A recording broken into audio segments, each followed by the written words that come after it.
Amin. Shalom. Saya tidak perlu perkenalan karena sudah pernah lihat saya. Ada yang belum pernah? Sudah ya.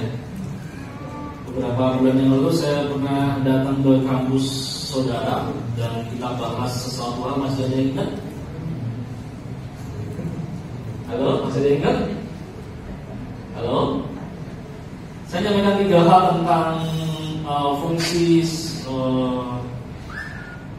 PMK ini, bahwa bentuknya PMK, tapi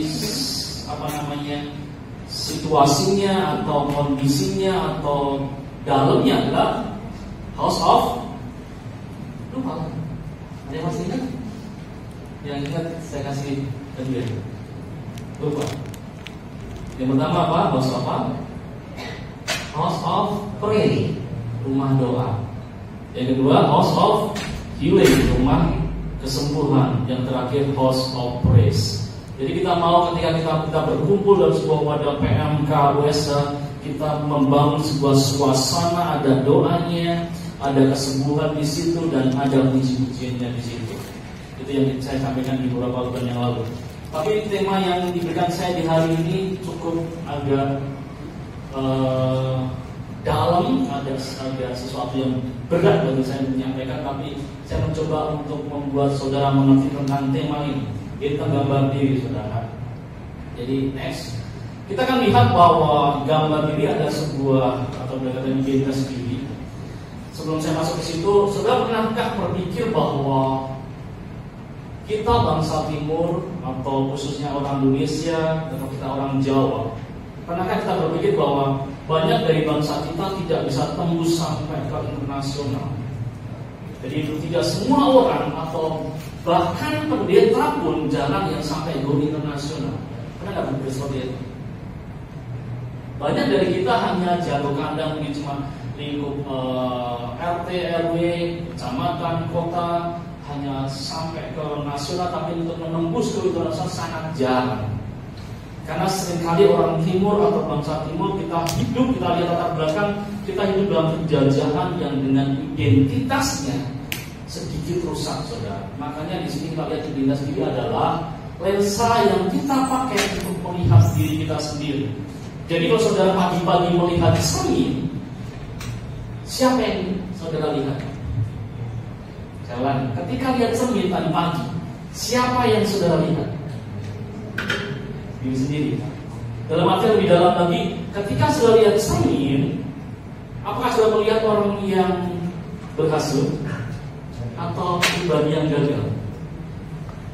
Ketika saudara melihat cermin, apakah saudara melihat seorang yang sukses atau seseorang yang hanya sekedar hidup? Ketika saudara melihat cermin, apakah saudara melihat seseorang yang lebih dari pemenang atau pecundang? Jadi identitas itu menentukan bagaimana kita melihat cermin itu. Saudara itu siapa?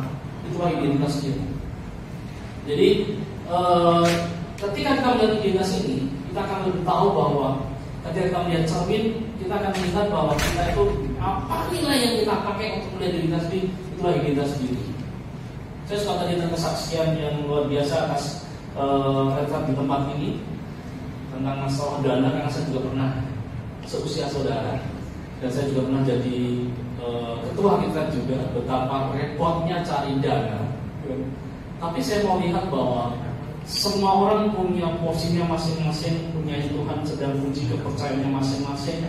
Bahkan 2 minggu yang lalu, saya 20 Desember, saya harus pelayanan ke Timor Leste dan pedalaman NTT. Mereka telepon gini, saudara, Pak Yohan, timnya boleh datang ke sini, maaf tapi akomodasinya Bapak tanggung dari Solo ke sana. Saudara kalau diundang gimana? Diundang sebuah negara atau diundang sebuah, tapi mereka mungkin kalau Bapak kesini, Bapak biaya sendiri. Kira-kira gimana? Mau nggak? Mau nggak? Mereka yang butuh kita, terus kita datang ke sana dengan biaya sendiri. Gimana, saudara? Kalau identitas kita nggak benar, kita hanya berpikir tentang profitable, tentang namanya keuntungan, mungkin saya nggak akan berangkat sana. Saya akan bilang gini, masa undang-undang nggak nyediain transport gitu ya.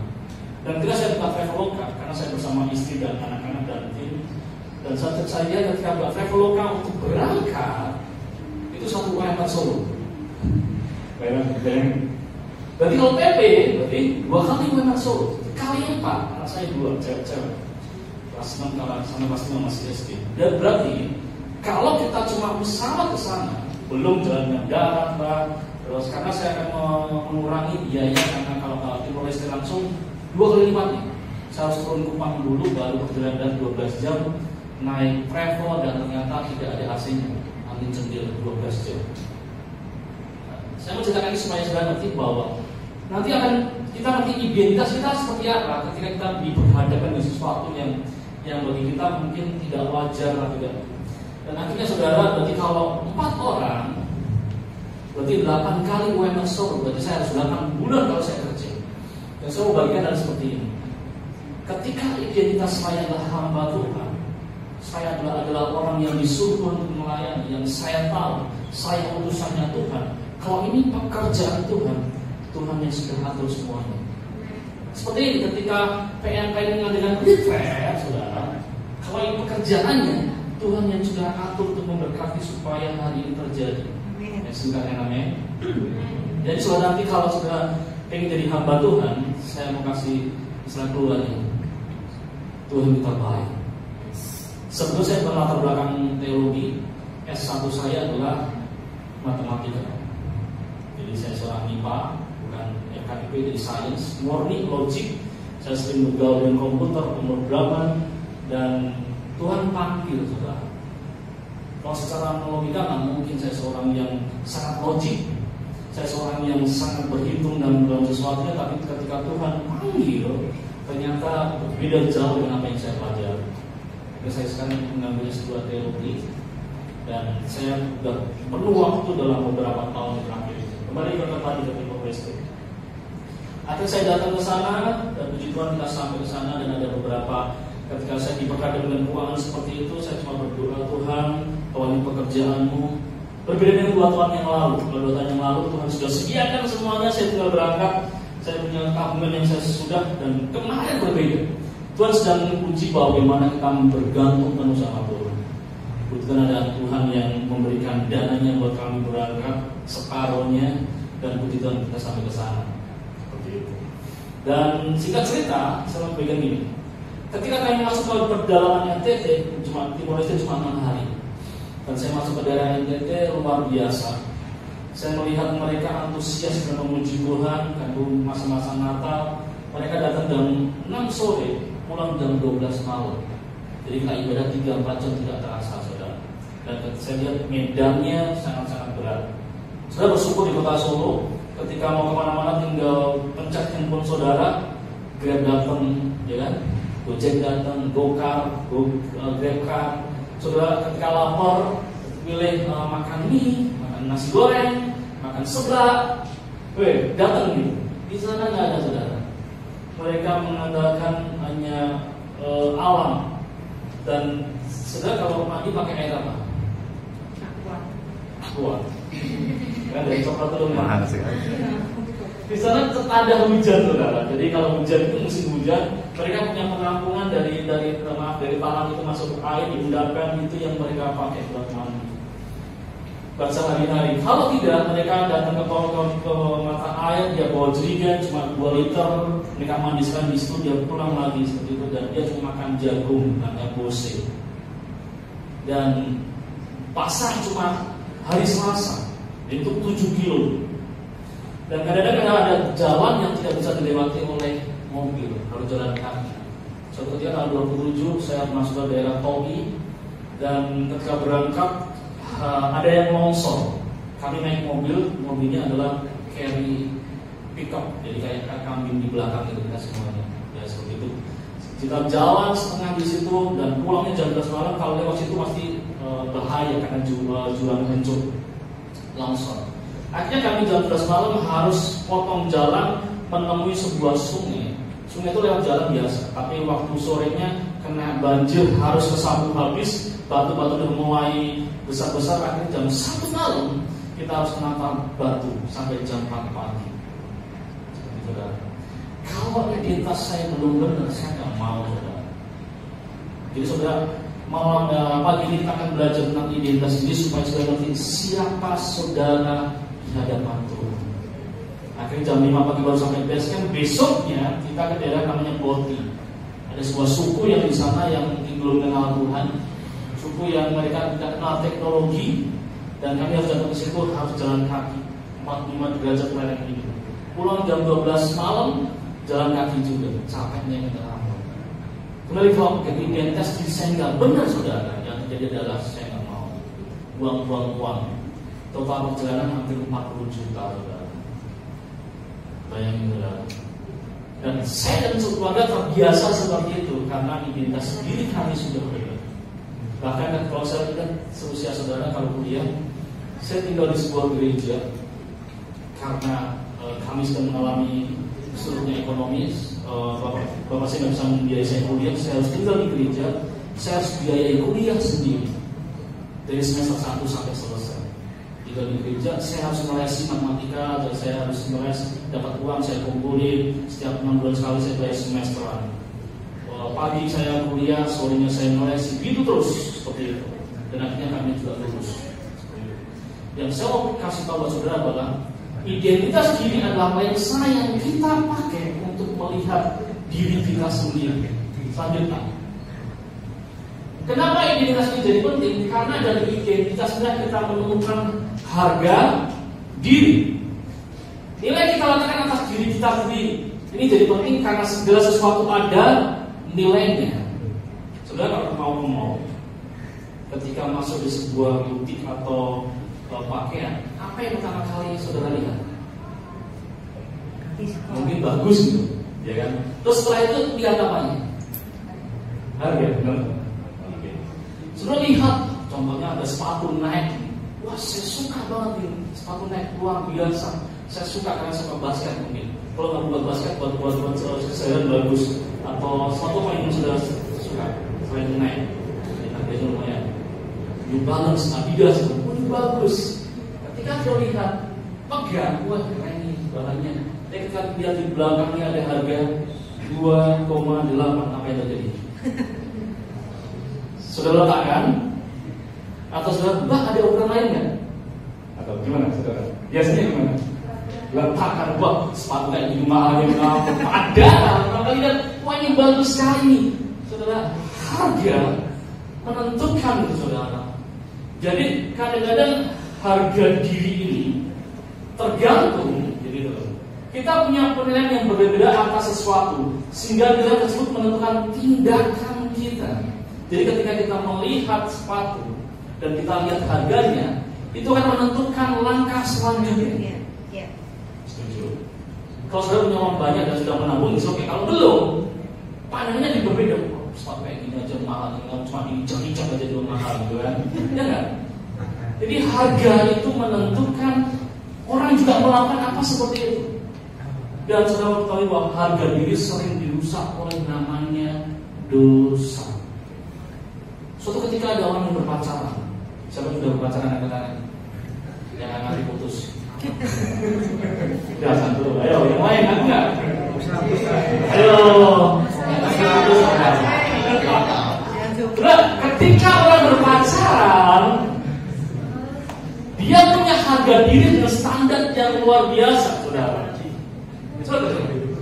Maaf, ketika seorang sepasang ini melakukan di luar batas, dia melakukan istilahnya hubungan di luar nikah meskipun tidak hamil. Saudara betul, harga dirinya sebelum melakukan dosa itu dan setelah melakukan dosa, harganya akan turun. Harga diri itu dirusak oleh namanya dosa. Mungkin orang lain nggak tahu apa yang kalian perbuat ketika berpacaran, tapi dalam hati paling dalam, ketika melakukan dosa itu, harga dirinya mulai rusak atau mulai turun, standarnya turun, sehingga akan mempengaruhi selanjutnya ketika dia putus. Maaf saudara, kok akan memandang dirimu adalah remeh, mungkin jijik atau mungkin harganya mulai turun, sehingga ketika engkau merusak harga diri dengan dosa, seperti sepatu sedang didiskon. Sebelumnya sepatu itu mungkin di lemari, sepatunya bagus, tapi ketika diskon dikasih mana? Atau bajunya, kalau sedang diskon dikasih mana? Rak atau di diskon bagus? Kalau sedang di matahari, sering di matahari kemarin waktu Natalan, ketika sale atau diskon dikasih mana? Di rak, habis buka, jadi lempar lagi, buka, lempar lagi. Kalau sudah masukin ke kantong gitu kan? Karena harganya sudah didiskon, saudara. Harganya sudah turun. Jadi kalau kita tidak menjaga harga diri kita merusaknya dengan dosa. Kita menangkap kuliah karena kita masih anak muda semuanya dan belum nikah. Kalau saudara yang menyentuh di area itu dan kau menyerahkannya kepada pacarmu yang belum statusnya sah, kau sedang membuat dirimu didiskon. Setuju? Mulai sekarang bertobat kalau sudah mulai icip-icip. Itu kau sedang membuat hargamu rusak. Karena belum tentu yang membuat rusak itu dari suamimu atau dari istrimu.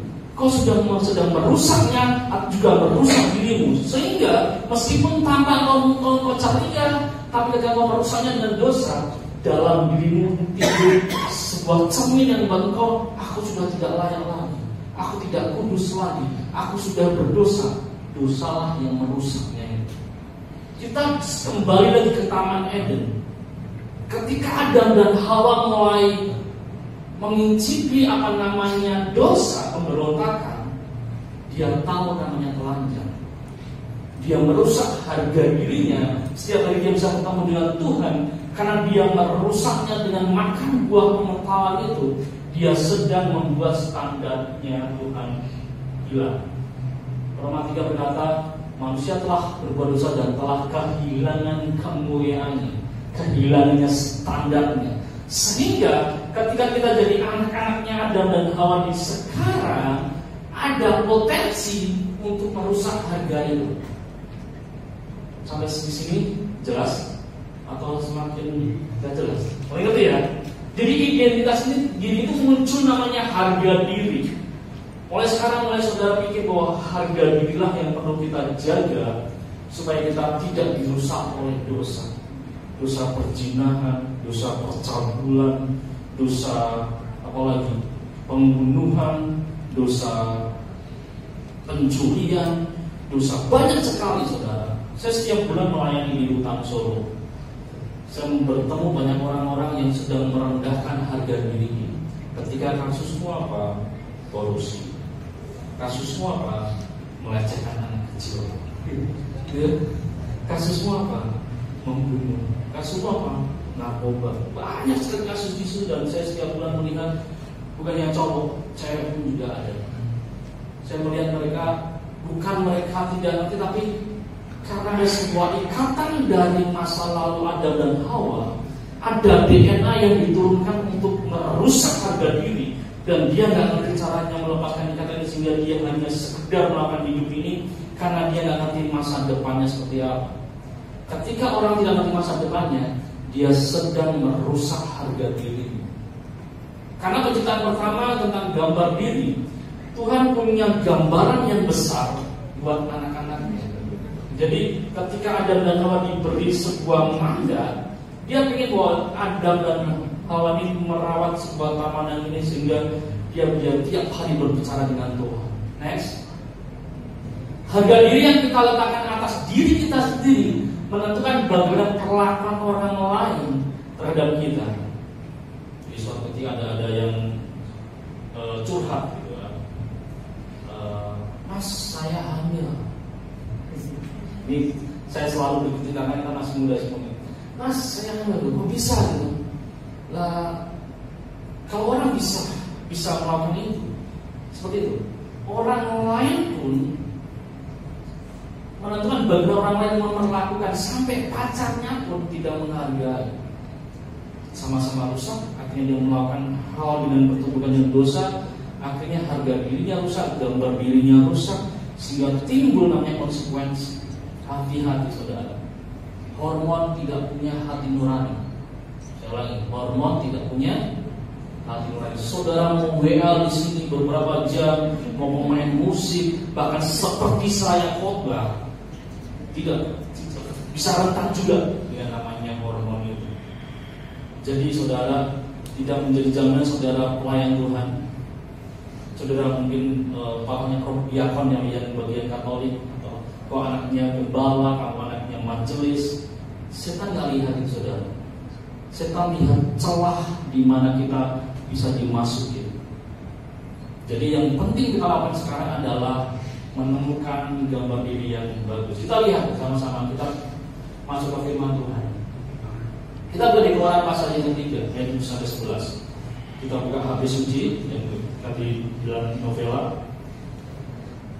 Kejadian pasal yang ketiga. Yang sudah ketemu katakan amin.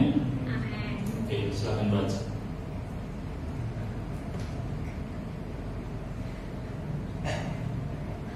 Ayat ke-7-11.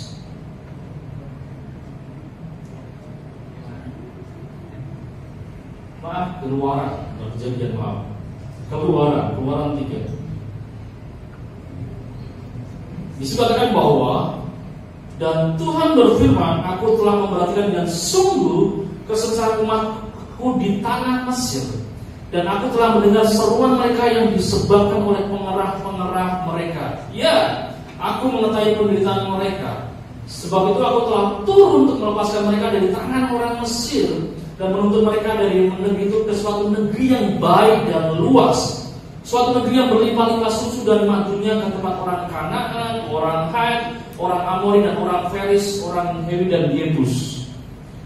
Sekarang seruan orang Mesir telah sampai padaku, juga telah kulihat betapa kerasnya orang Mesir menindas mereka. Jadi sekarang pergilah, aku mengutus engkau kepada Fir'aun untuk membawa umatku orang Israel keluar dari Mesir. Lihat, tetapi Musa berkata kepada, siapakah? Maka aku akan menghadap Fir'aun dan membawa orang Israel keluar dari Mesir. Lensanya Tuhan melihat bahwa Musa mampu membawa bangsa Mesir, bangsa Israel keluar dari Mesir. Tuhan punya kacamata yang melihat bahwa Musa ini pribadi yang mampu. Coba lihat, belum tentu Tuhan punya rencana yang besar, yang dikasih rencana menanggapi dengan baik. Hei kau, anak yang gak wesa, kau anak-anak yang luar biasa, kau lebih dari pemenang. IP kamu bahkan akan 3,5 ke atas semuanya. Engkau kumlot jika kau bersungguh-sungguh padaku. Tapi kadang-kadang kita seperti ini. Kita lihat di Keluaran pasal ke-4 ayat yang ke-10. Coba lihat. Ini tanggapan Musa terhadap pandangannya Tuhan. Lalu kata Musa berkata, ini kata-kata orang yang gambar dirinya rusak. Gitu kan? Apa? Tuhan, aku ini tidak, dahulu pun tidak, dan sejak Engkau berfirman kepadaku, hamba-Mu pun tidak, sebab aku berat mulut dan berat lidah. Coba lihat, dia sedang berdebat dengan penciptanya. Aneh nggak? Penciptanya ngomong kamu mampu, tapi yang diciptakan seringkali kita seperti itu. Firman Tuhan berkata bahwa kau lebih dari pemenang. Kau jadi orang-orang yang hebat seperti anak tanah. Kau seperti orang-orang yang akan diberkati di mana kau berada. Tapi musuh si Tuhan, Tuhan aku orang miskin. Bapakku aja lihat pekerjaannya juga cuma aku nggak mungkin bisa kuliah, bahkan sampai S2. Tuhan masuk aku. Orang yang gambar dirinya rusak karena dosa, dia berkata bahwa Tuhan, aku tidak pandai bicara. Coba lihat nih, kacamata pencipta dengan kacamata yang diciptakan berbeda jauh, karena yang diciptakan sedang rusak gambar dirinya. Ada yang punya handphone? Contoh handphone, siapa yang buat? JJ Apple, ya kan? Yang buat Apple namanya siapa? Musa. Yang buat mas, bukan pembuat. Coba siapa itu? Kata anak Ricci. Ketika Steve tahu bahwa iPhone ini bisa merekam dengan stabilnya, atau dia bisa merekam dengan baik jarak jauh atau dia sudah merencanakan, tapi ekornya bilang sosial bisa gitu. Lucu nggak? Yang punya Android, contoh gitu ya. Terus Android bisa contoh Google Translate, atau Chrome atau bisa. Tapi Chrome-nya bilang gini kalau dia bisa bicara, so aku bisa menerjemahkan bahasa banyak sih. Padahal dia sudah diprogram. Seringkali kita jadi anak Tuhan, Tuhan berkata bahwa bla bla bla bla, kamu akan jadi bla bla bla, tapi kadang-kala Tuhan kayak Musa ini. Cara Musa pada dirinya sendiri menghalangi Tuhan untuk bisa melawan rencananya atas Musa. Sehingga apa yang terjadi? Harunlah yang suruh bicara. Itu maksud saya. Musa tetap ikut dalam rencana Tuhan, tapi yang seharusnya yang tampil ngomong Musa, akhirnya yang ngomong siapa? Harun. Karena dia gambar dirinya sedang merusak. Penciptanya ngomong mampu, tapi dia ngomong gak mampu. Sehingga ayat 11 berkata ini, tetapi Tuhan berfirman kepadanya, siapakah yang membuat tidak manusia? Siapakah yang membuat orang bisu atau tuli, membuat orang lihat atau buta? Bukankah aku, yakni Tuhan? Saudara, orang yang sedang merusak gambar dirinya, dia tidak bisa melihat jauh ke depan tentang rencana Tuhan. Makanya saya tadi bilang bahwa orang Indonesia, orang Timur khususnya kita, jarang yang dia sampai internasional bahwa bangsa-bangsa, bahkan penginjilan pun mereka cuma penginjilan kayak saya, cuma di pulau-pulau aja. Karena ada sebuah ikatan identitas diri yang rusak melalui kita, sehingga ada hal-hal yang nggak mungkin aku bisa. Bahasa Inggrisku pas-pasan. Kalau aku ketemu bule, saudara insecure nggak? Ya nggak? Itu pola pikir dari nenek moyang kita, karena ketika melihat orang bule itu menjajah kita, superior, lebih tinggi dari kita, lebih mancung hidungnya dari kita, lebih putih, lebih semuanya. Padahal mereka juga mungkin berpikir lain. Gambar dunia dirusak oleh nenek moyang kita, sehingga ketika kita hidup di zaman sekarang, ada hal-hal yang ditanamkan di bawah otak sadar kita, bahwa kita adalah kaum-kaum yang tidak biasa-biasa saja, tidak cemerlang di hadapan Tuhan. Ya, selanjutnya, siapa lagi yang gambar dunia rusak? Kita lihat. Next. Ya, ini kasus apa? Pernah lihat 12 pengintai? Pernah dengar ceritanya? Pernah? Halo. Hai. Halo. Hai. Halo. Kita buka di Bilangan pasal 13. So, saya boleh minta salah satu boleh bacakan buat kita semuanya. Iya. Bilangan 13 ayat 32. Jadi 12 pengintai ini dikirim ke sebuah daerah untuk mengintai.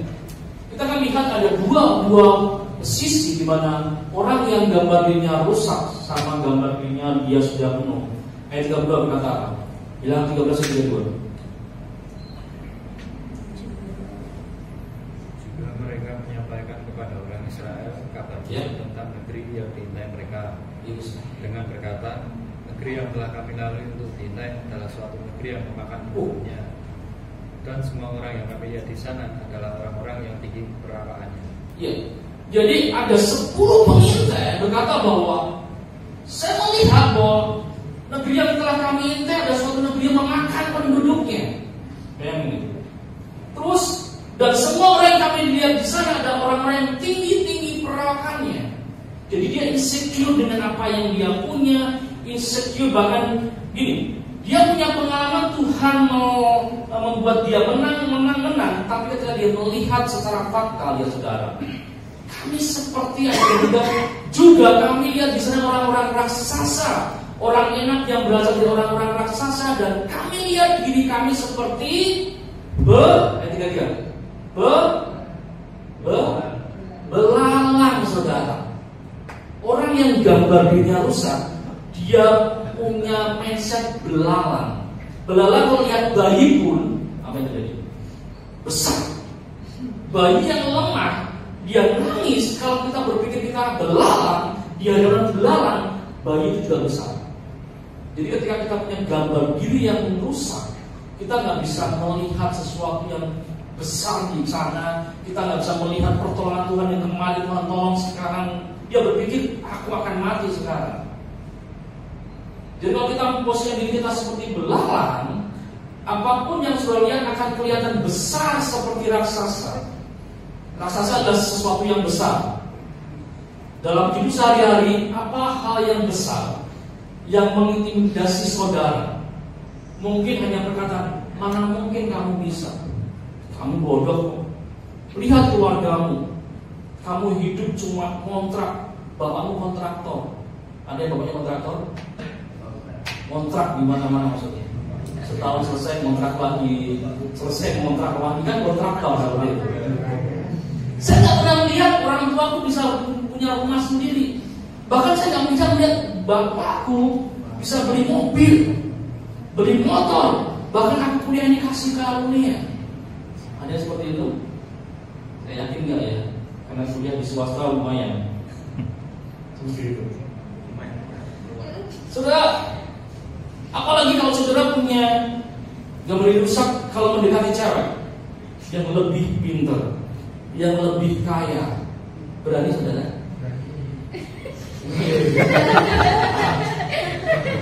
Berani. Kalau gambar dirinya rusak, dia akan insecure saudara. Mendekati aja dulu, masuk dia mau sama aku, nggak mungkin lah. Saya punya cerita di tahun 2004 saudara. Saya masih kuliah dan saya waktu itu diundang untuk main musik karena saya seorang pemusik, diundang di sebuah universitas di Solo dan karena saya pemusik saya datang di rekat itu.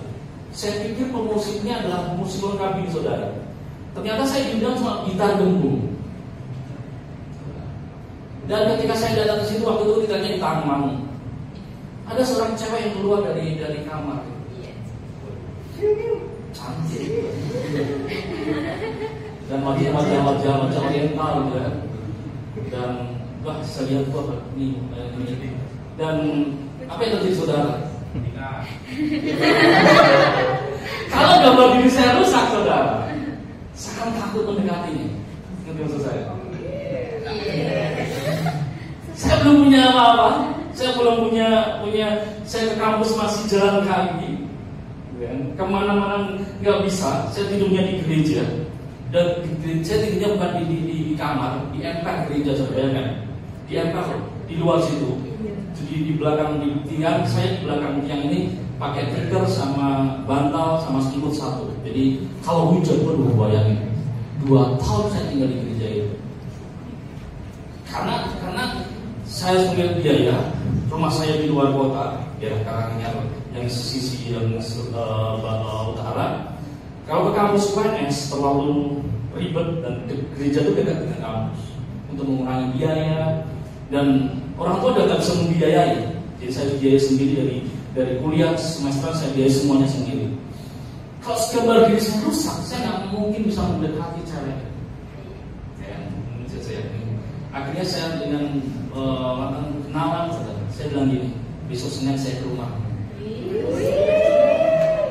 Bertemu di retreat saudara, dan bertemu di mall, gitu kan. Mungkin nggak tahu dia kalau kita kan benar-benar orang Kristen kan, orang Kristiani ya seperti itu. Dan puji Tuhan benar, Seninnya saya datang ke rumahnya. Saya kaget saudara, rumahnya tidak seperti yang saya bayangkan, luasnya minta ampun. Ternyata anak pendeta. Dia punya gereja, punya gedung, rumahnya ribuan meter, ada mobil, ada motornya banyak. Saya langsung benar enggak ini saya masuk atau enggak ini? Bayangin, saya datang naik bis saudara. Wah kayaknya yang saya ceritain jangan. Boleh saya cerita ya? Boleh ya? Sekarang jadi istri saya. Singkat cerita. Jadi gambar diri ketika akhirnya saya datang dan puji Tuhan karena saya kemampuan saya komputer, saya teknisi komputer. Ada di gereja ada beberapa komputer rusak waktu itu. Ada 7-8 rusak semuanya dan tidak ada yang memperbaiki. Wah ini PDKT-nya lumayan. Saya datang itu saya perbaiki satu dulu.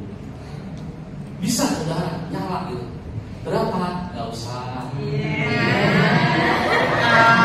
Ini gimana? Besok saya akan datang lagi.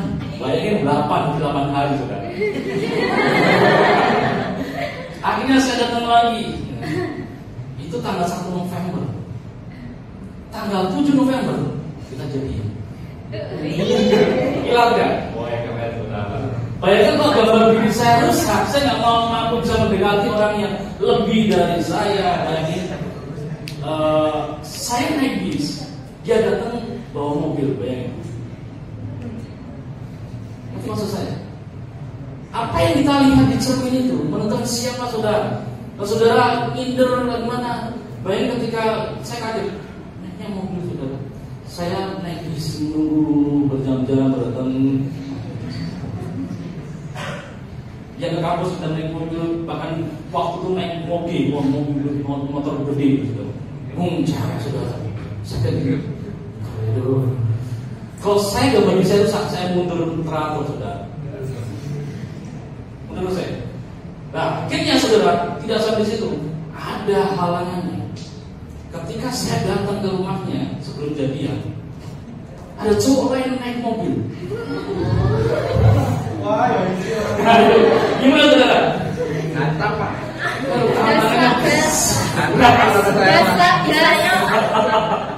Bisa kita sudah ngerti bahwa saya mengalami sendiri namanya gambar itu perlu dipulihkan. Kita mengerti firman Tuhan dia dan amin. Saya pede aja saudara, datang. Bahkan ketika diajak keluar naik mobilnya dia setuju juga. Ya gimana lagi? Dan dia menjadikan masa dia nggak saya dia bilang. Puji Tuhan saya bilang gini. Saya tahu ini juga anak pendeta besar di Solo juga. Kami kenal. Saya bilang itu mobilnya papa. One day aku kado kamu mobil. Bukan kan? Gambar ini mampu menciptakan sebuah statement yang nggak masuk akal. Pede kan? One day aku akan kado kamu mobil.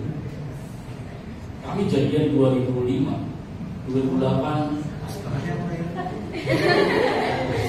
kasih mobil. Kita berdua. Akhirnya cuma berkira uangnya berdua bukan di mobil ya. Kemana-mana naik mobil saudara. Mungkin maksudnya sebuah statement ketika kita benar ada sesuatu yang akhirnya kita kemana-mana naik mobil. Karena apa? Kalau naik motor dia langsung tidur. Ini bahaya gini kan. Kita mau ke Wonogiri baru sampai Sukoharjo sudah tidur. Makanya kita bertekad kita beli mobil berdua. Dan puji Tuhan dari tahun 2008 sampai sekarang luar biasa. Gambar inilah membentuk sebuah. Jadi saudara kalau cowok-cowok jangan minder ya. Ya jangan minder ya. Kamu punya potensi yang luar biasa. Punya mimpi yang besar. Akhirnya tahun 2011 kamu menikah. Banyak tantangan saudara. Ada suatu ketika ini supaya sudah ngerti bahwa kami tidak restui sama orang tua karena ngerti bahwa bebet saya kan. Kalau ngambilnya anak saya jalan naik bis gitu kan, mulai berpikir wah ini anaknya bisa dipelihara atau enggak gitu kan. Wah itu tantangan berat. Akhirnya kami misalnya tidak boleh menikah. Akhirnya saudara istri pacar saya bilang ini cuma kesaksian hamili aku.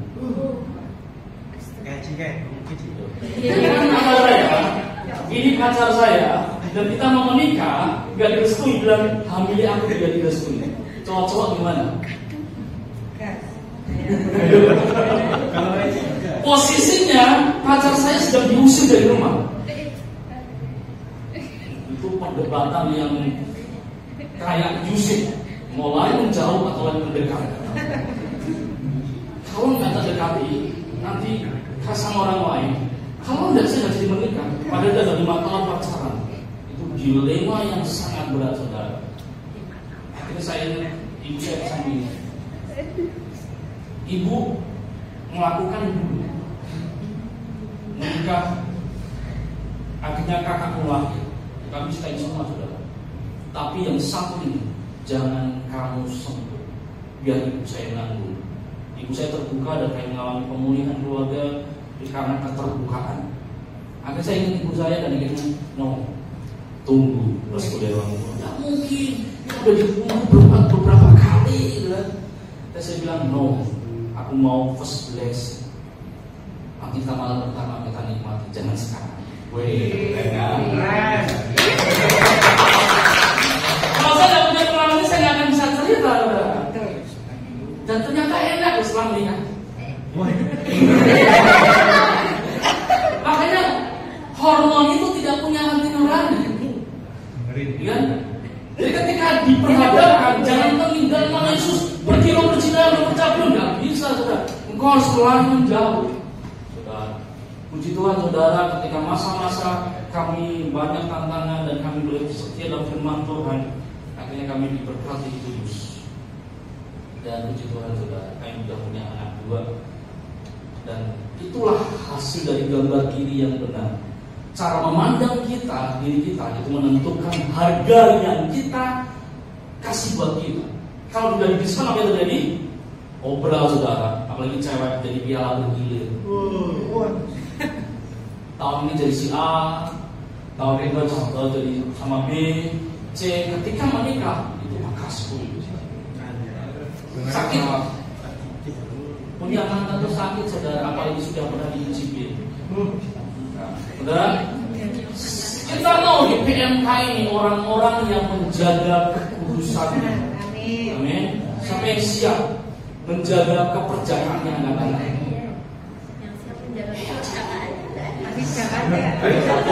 Siapa yang berkomitmen untuk menjaga keperjakannya sampai menikah anak-anaknya? Pak Bapak tidak Pak. Buat catat ya. Sekarang yang cewek, siapa yang berkomitmen menjaga keperawanannya hanya untuk nanti suaminya? Ya. Nanti kalau ini ruang ini ada pacaran, tolong di CCTV. Hati-hati. Mulai ada terus nyanyi. Kudus-kuduslah, kuduslah Tuhan, Tuhan Yesus di situ langsung. Saya suka kalau mau cerita tentang seperti ini saudara. Karena saya juga dulu kaget, aku bisa bikin statement kayak gitu. Bayangin saudara, sudah ditolak calon mertua, sudah pacaran 5 tahun, ditolak menikah, sudah punya tanggalnya, tahu dibatalkan, tahu pacar disuruh pergi dari rumah, saya harus taruh mana? Akhirnya saya taruh rumah saudara.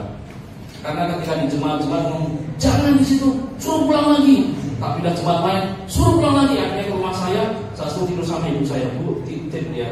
Dan sama saya, kalau berdua di kamar sama saya akan terjadi sesuatu yang diinginkan. Saya juga manusia saudara. Tapi ternyata ketika saya benar-benar menahan itu saudara, kadang-kadang juga mendidih saudara. Ayo, iya. Gandeng tangan biasa, tapi kalau sudah terbiasa beda. Nah, merangkul biasa, tahu-tahu meraba-raba biasa. Semuanya mulai dari mencoba. Nanti maksud saya, berhentilah untuk mencoba, mengeksplor sesuatu yang belum waktunya. Aduh. Tapi lihatlah, Bilangan 14 ayat 6 berkata seperti ini. Tetapi Yosua bin Nun dan Kaleb bin Yefune yang termasuk orang-orang yang telah mengintai negeri itu mengoyakkan pakaiannya dan berkata pada segenap umat Israel, negeri yang kami lalui untuk diintai itu adalah luar biasa baiknya. Lihat nih, orang yang gambar dirinya benar. Bilangan 14 ayat 8. Yuk kita baca bersama-sama. Bilangan 14 ayat 8. 1, 2, 3. Jika Tuhan berkenan kepada kita, maka Ia akan membawa kita masuk ke negeri itu dan akan bertanya kepada kita suatu negeri yang berlimpah-limpah susu dan madunya. Oke? Jadi ketika gambar dirinya benar, Yosua dan Kaleb ini cara pandang yang luar biasa bahwa Tuhan yang dia sembah, Tuhan yang mampu. Ubah cara pandang terhadap diri sendiri. Gambar diri yang salah akan menghalangi untuk terima janji Tuhan. 12 pemerintah punya gambar diri yang salah sehingga mereka menyebar cerita ketakutan. Janji Tuhan pun tidak bisa menjadi milik mereka. Orang yang gambar dirinya rusak dia menyebar ketakutan, kecemasan, ketidakpercayaan. Ketika firman Tuhan masuk dalam hidupnya, tidak mungkin aku berhasil, tidak mungkin aku bisa sampai ke luar negeri, belajarlah, bekerja, tidak mungkin aku punya pacar yang sesuai idamanku. Saudara, semua dimulai dari gambar diri. Saya pernah tulis seperti ini ketika saya masih seusia saudara. Kalau punya pacar adalah wanita, ya benar kan? Ya, wanita. Karena di Alkitab cuma laki-laki dan perempuan, gak ada yang tengah-tengah. Ya, seperti itu. Wanita, terus yang cantik gitu ya. Saya tulis semuanya, bahkan sesuatu yang tidak mungkin. Saya tulis seperti ini. Saudara mungkin bisa tiru, saudara. Dia adalah anak pendeta. Terus yang paling bawah, dia masih keturunan Chinese. Saya jawab tuh dan saudara. Kan nggak mungkin. Tahun 98 saudara belum lahir. Ada kerusuhan besar di Solo yang mengakibatkan dua suku ini saling menjaga dan saling tahu. Saudara lahir tahun berapa? Ada yang tahu 98? Ada. Jadi saya bisa ceritakan. Tahun 98 terjadi besar saya dan saya masih waktu SMA. Semua toko dibakar, dealer mobil dibakar. Saya melihat saudara, dan saya baru darah, saya cuma melihat. Semua dibakar dan banyak api yang keturunan Tionghoa disetubui, bahkan banyak sekali pelanggan Jawa pada itu. Dan saudara, itu membuat bekas yang sangat besar antara orang Jawa dan Cina. Dan saya punya kira itu nggak mungkin saudara, dan nggak mungkin waktu itu. Saudara beritahu bahwa ketika saya punya gambar dia benar dan Tuhan mampu, dan saya nggak tahu ceritanya, tahu tadi ketika saya diundang dan saya ketemu pasangan hidup saya di situ, dimulai dari gambar dia benar dan meminta kepada Tuhan yang hidup. Akhirnya luar biasa. Kalau dipikir nggak mungkin saudara, waktu saya kecil, mungil, hitam, jelek, penyakitan gitu ya. Lengkap sudah saya. Kalau sekarang saya di sini berkat dari istri saya yang merawat saya. Terima kasih. Oke, kita lihat yang ketiga, kasus ketiga. Next. Ini siapa? Kita lihat di Hakim-Hakim pasal 6. Hakim-Hakim pasal 6 ayat 11 sampai 16. Ada orang yang dipandang oleh penciptanya mampu, dipandang oleh Tuhan yang mampu. Sekali lagi, penciptanya memandang mampu, tapi ciptanya selalu berkata, lihat ayat 11. Hakim-Hakim pasal 6 ayat 11. Kemudian datanglah malaikat Tuhan dan duduk di bawah pohon terbanting di Ofra. Ini kayak tiga gambar ini. Oh, tiga gambar itu. Jadi ada malaikat datang di sebuah tempat dan ketemu dengan orang ini. Next, kepunyaan Yoas orang Abiasar itu orang sedang Gideon anaknya mengirik gandum dalam tempat pemerasan anggur agar tersembunyi bagi orang Midian. Ayat 12 dia. Malaikat Tuhan menampakkan diri kepadanya dan berfirman, Tuhan menyertai engkau ya, pahlawan yang gagah berani. Sekali lagi, pencipta mengenal Gideon, pahlawan yang berani. Jadi pencipta tahu betul siapa yang diciptakan. Tapi apa yang merusak ciptaannya ini? Yaitu dosa, gambar diri yang rusak. Ayat 13 kita baca bersama-sama.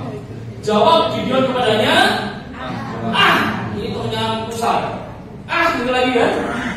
Orang yang gambar dirinya rusak masih bilang gitu kan? Lihat ini. Tuhanku, jika Tuhan menyertai kami, mengapa semuanya menimpa kami? Sama seperti itu.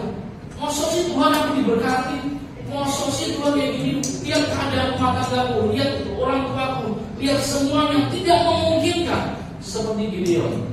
Ketika firman Tuhan datang kepada Gideon selalu berkata, Tuhanku, jika Tuhan menyertai kami, mengapa semuanya menimpa kami? Di manakah segala perbuatan yang ajaib dan diceritakan oleh nenek moyang kami kepada kami? Ketika mereka berkata, bukankah Tuhan telah menuntut kita keluar dari Mesir? Tetapi sekarang Tuhan membuang kami dan menyerahkan kami ke dalam cengkraman orang Midian. Jadi bangsa ini sedang dijajah oleh bangsa Midian. Dan dia cuma dengar cerita dari orang tuanya, dari leluhurnya bahwa bangsanya itu bangsa yang perkasa, bangsa yang dipilih Tuhan, bangsa yang pemenang. Tapi dalam zamannya Gideon, dia tidak pernah melihat perbuatan itu kan.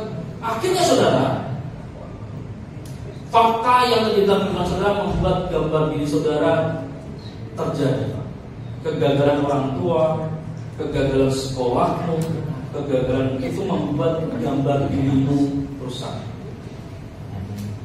Sehingga yang terjadi kayak gini.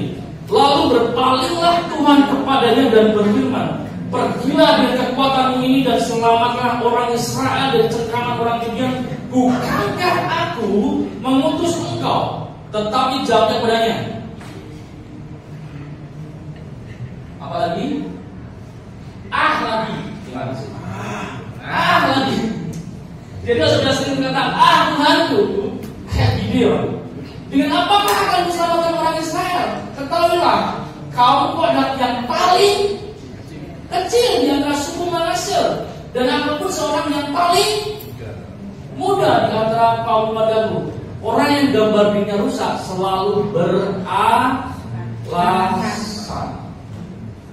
Penciptamu ngomong bahwa engkau diberkati, engkau orang yang luar biasa, engkau pahlawan. Tapi ciptaan selalu memakai lensa yang berbeda. Engkau harus mengejas bahasanya, apa itu namanya, kamera. Ya kan, ngejas ya, lensanya harus dijas. Lensanya Tuhan sama lensanya ciptaan harus dijas, harus pas sehingga gambarnya tajam. Kalau enggak gimana Pak fotografer, Mas? Kalau enggak dijas gimana? Blur. Ngerti maksud saya? Kalau lensanya Tuhan dengan kita nggak pernah dijas, yang terjadi kita nggak ngerti dengan lancar, bahkan blur tentang masa depan kita. Kalau kita jas sama dengan Tuhan, kita akan melihat sesuatu yang depannya luar biasa. Amin. Oh, saya masih berapi-api kan waktunya ada sedikit. Kita kisah terakhir saudara di Lukas 15. Saya cuma menguasai supaya ini biblical, semua di Alkitab ada. Bahkan orang-orang yang dipakai Tuhan baik dari orang-orang yang gambar dirinya rusak. Lukas 15. Saya akan cerita sedikit aja. Lukas 15 menceritakan tentang anak yang bungsu. Ada nyanyiannya. Anak bungsu pergi, gitu kan. Dia keluar.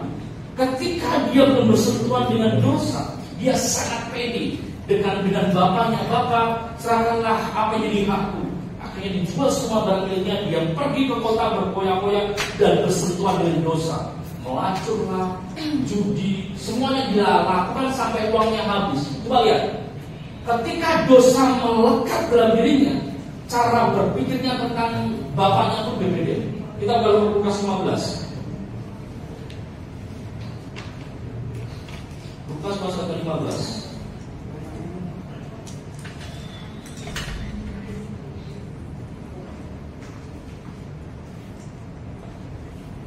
Yang sudah ketemu katakan amin. Perumpamaan tentang apa? Anak yang hilang. Coba lihat ayat yang ke-19. Aku tidak layak lagi disebutkan anak. Jadikan aku sebagai salah seorang upahan Bapa. Orang yang gambar dirinya rusak karena dosa, dia punya minder, dia berpikir, jadikanlah aku adalah anak upahan Bapa. Tapi lihatlah dari sisi pencipta, dari Bapaknya. Bahkan ayat yang 21 kata anak sebenarnya, Bapa, aku telah berdosa terhadap surga dan terhadap Bapa. Aku tidak layak lagi disebutkan anak Bapa. Gambar diri yang rusak karena dosa tidak pernah memikirkan bahwa dirinya itu layak. Tetapi ayat itu berhabannya, lekaskanlah bawa kembali jubah yang terbaik, pakaikanlah sebenarnya dan kenakanlah cincin pada jarinya dan sepatu pada kakinya, dan ambillah anak lembu tambun, sembelihlah dia dan malah kita makan dan bersuka cita. Dimulai dari kesadaran. Ayat yang 17. Lalu ia menyadari keadaannya, katanya, betapa banyaknya orang upahan Bapakku yang berlimpah-limpah makanannya, tetapi aku di sini mati kelaparan. Aku akan bangkit dan pergi kepada Bapakku dan berkata, Bapa akan berusaha terhadap surga dan terhadap Bapa. Kalau saudara pengen gambarnya utuh kembali, kau harus sadar dan bangkit dan datang kepada Bapa, yaitu Yesus Kristus. Seberapa banyak yang sekarang belum menerima Yesus Kristus sebagai Tuhan, atau belum lahir baru, atau masih ragu tentang lahir barunya? Ada kan? Semuanya sudah lahir baru, sudah terima Yesus Kristus semua sebagai Tuhan? Amin. Kalau sudah, kita datang kepada Bapa, apakah ada dosa-dosa yang masih kita pelihara sehingga merusak gambar diri kita sebagai ciptaan memandang segala sesuatu ini? Kita mau praktek di siang hari ini, saudara, bahwa ada ikatan-ikatan dari nenek moyang kita, bahwa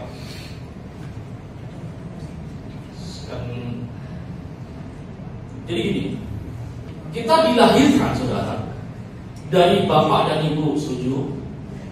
Oke, bapak ibu lahir dari bapak ibunya, nenek kita atau kakek kita. Ketika dilahirkan, kita mendapat dua warisan berkat dan warisan kutuk. Setuju? Kayak Abraham, ketika dilahirkanlah Ishak pun menjadi berkat bagi bangsa-bangsa melalui Abraham. Setuju? Akan jadi berkat bagi banyak bangsa. Ishak pun mengalami. Tapi pernah kalian berpikir, Abraham pun mewariskan kesalahan. Pernah nggak ada yang buat itu? Jadi seperti ngomongnya Abraham diberkati. Kita akan baca di Kejadian 26. Saya akan di sini supaya sudah ngerti bahwa ini fakta Alkitab. Kejadian pasal 26.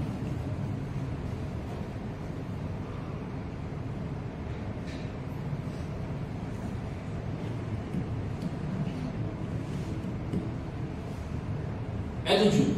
Ketika orang-orang di tempat itu bertanya tentang istrinya, berkatalah dia saudaraku, sebab dia takut mengatakan ia istriku. Ini Ishak yang mengalami. Di Kejadian 11, ternyata Abraham pun mengalami bahwa ketika dia ketemu dengan orang Mesir, dia ngomong sama Sarah, kalau nanti ketemu sama orang itu jangan bilang kamu istriku, tapi saudaraku. Abraham berbohong. Ishak pun udah maksud saya, Abraham memberikan berkat buat Ishak, juga memberikan kutuk buat Ishak. Berkat dan kutuk ini selalu berjalan bersama-sama. Ikatan dosa itu sampai sekarang masih ada. Makanya kalau saudara pernah lihat di pola keluarga saudara, dapat berkat anaknya sakit, ada berkat kecelakaan, ada berkat, ada aja. Itu maksud saya. Yang kabar baiknya di malam ini, siang hari ini, kalau kau mau memberhentikan kutuk itu, kau harus datang kepada Bapa, supaya kutuk itu ditanggung di kayu salib. Menjawab saya, doktrin yang sekarang berkembang adalah ketika kau percaya Yesus Kristus, kutuk selesai. Iya selesai. Bagi yang mau datang kepada Bapa mengakuinya, sehingga ketika mengakui, kutuk itu dipindahkan kayu salib dan sudah selesai.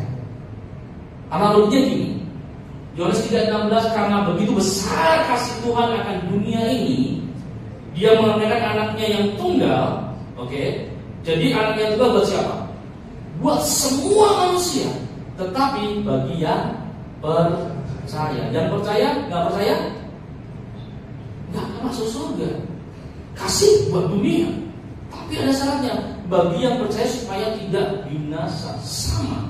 Ketika Yesus berkata sudah selesai, semua kutuk saya tanggung di kayu salib, Dia sudah membuat kepala ular itu hancur.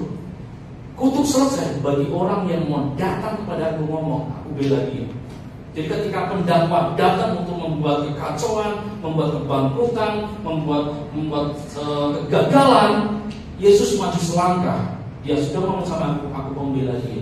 Selama kita nggak pernah ngomong sama Yesus, dia tak akan pernah bela dia. Itulah hukum berkat dan kutuk. Dan oleh sebab itu, sampai sekarang kutuk di Taman Eden itu masih ada sampai sekarang kita. Yaitu yang pertama, susah payah bekerja, yang laki-laki. kau akan mengalami namanya susah payah mencari rezeki. Cuma cari uang saudara itu susah diminta ampun, karena sudah terkutuk dari awalnya. Kabar baiknya di siang hari ini, kita akan melepaskan kutuk di Taman Eden itu dengan cara kita datang kepada Bapa. Aku sadar, aku menyadarinya, aku harus datang kepada Bapa, layakkan aku sebagai gambar diriku benar, gambar diriku utuh kembali, dan aku bisa melihat kemuliaan Tuhan. Saya undang semuanya untuk tutup mata. Kita akan merespon firman Tuhan ini. Kalau sudah selama ini memandang diri saudara seperti belalang, itu bukan salah saudara, tapi ada sebuah DNA rohani yang diturunkan oleh leluhur kita. Karena leluhur kita pernah dijajah oleh bangsa lain, pernah dijajah ratusan tahun, memandangi bangsa lain lebih superior. Itu ikatan yang diberikan buat kita, supaya kita memandang orang lain lebih besar dari kita, lebih superior dari kita, tanpa sadari itu adalah ikatan. Itu dari bangsa kita Indonesia. Sampai sekarang kita masih berpikir orang bule itu lebih dari kita, padahal dia mungkin cuma IQ-nya nggak seperti di bawah kita. Tapi karena gambar diri kita sudah rusak, kita berpikir ketika orang bule datang itu lebih dari kita, lebih pintar dari kita, lebih kaya dari kita, lebih berpengetahuan dari kita. Tapi kenyataannya tidak seperti itu. Itulah gambar diri, dan itu kan turun-turun sampai ke kita. Kalau lebih jauh lagi di taman ini, Adam dan Hawa sedang meneruskan kutuk. Kita harus bersusah payah mencari rezeki. Yang perempuan sampai sekarang kau harus kesakitan dalam datang bulan. Bahkan ketika nanti kau mengandung kau dibuat susah payah. Bahkan kau melahirkan seperti taruhannya nyawa. Itu dimulai dari Taman Eden, mewariskan itu. Kalau gambar diri kita belum penuh, belum utuh, kita akan melihat tidak mungkin kita akan berhasil. Tidak mungkin kita akan meluluskan dari USHI dan IPK yang luar biasa. Ini kabar baiknya di siang hari ini, kita melepaskan kutuk yang pertama kali dilahirkan oleh nenek moyang kita di Taman Eden. Kita mau mengakuinya di hadapan Tuhan yang hidup. Bagi yang mau mengaku bahwa kejadian Taman Eden itu, ketika Adam dan Hawa sudah meninggal, warisan kutuknya diteruskan kepada anak cucunya termasuk kita. Kita pun sebagai pelaku kejahatan di mata pendakwa, di mata setan. Oleh sebab itu kita datang kepada salib Kristus, supaya ketika kutuk itu terjadi di kita, Tuhan berkata sudah selesai, dengan cara kita mengaku di hadapan Tuhan. Oleh sebab itu barang siapapun yang mau, tidak akan saya berdoa.